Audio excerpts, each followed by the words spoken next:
নমস্কার প্রিয় দর্শক বন্ধুরা, রিতাস কিচেনে অনেক অনেক স্বাগত জানিয়ে আজকের রেসিপি নিয়ে চলে এসেছি।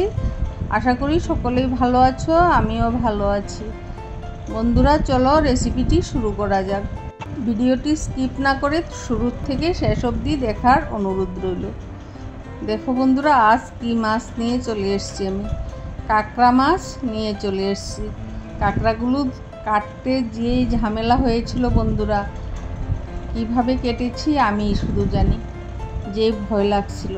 একদম জ্যান্ত কাঁকড়া ছিল। কেটে ধুয়ে নিয়ে আসলাম, এবারে নুন হলুদ মাখিয়ে নিই। রেসিপিটি ভালো লাগলে লাইক, কমেন্ট এবং সাবস্ক্রাইব করে আমার পাশে থেকো, আর বন্ধুদেরকে একটু শেয়ার করে। এই প্রথমবার আমি কাঁকড়া রান্না করছি বন্ধুরা। প্রথমে ভালো করে নুন, হলুদ, শুকনো লঙ্কার গুঁড়ো মাখিয়ে নিলাম। এবার কড়াই বসিয়ে দিয়েছি। দিয়ে দিচ্ছি সাদা তেল 2 টেবিল স্পুন।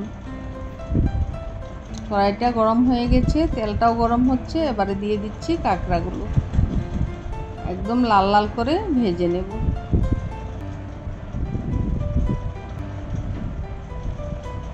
দেখো একদম লাল লাল করে ভাজা হয়ে গিয়েছে। এবার নামিয়ে নিচ্ছি। কড়াইতে তেল রয়ে গিয়েছে।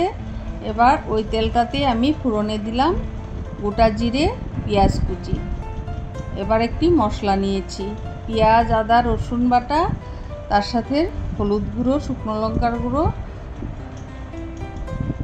একসাথে দিয়ে আমি মিশিয়ে দিয়ে দিলাম।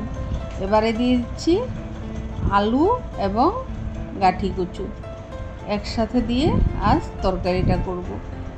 এবার ভালোভাবে নাড়িয়ে চাড়িয়ে কষিয়ে নেব ঢেকে ঢেকে।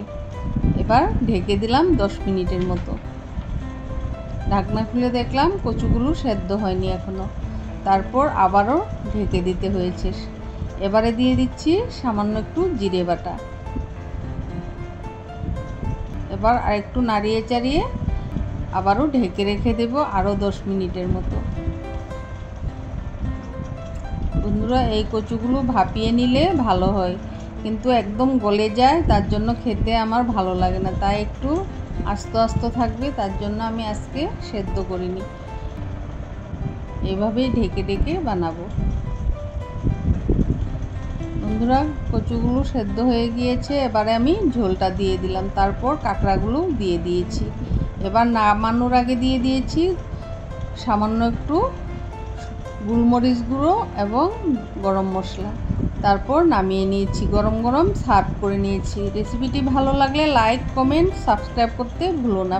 ফিরবো নতুন রেসিপির সাথে। সবাই ভালো থেকো, সুস্থ থেকো। ধন্যবাদ।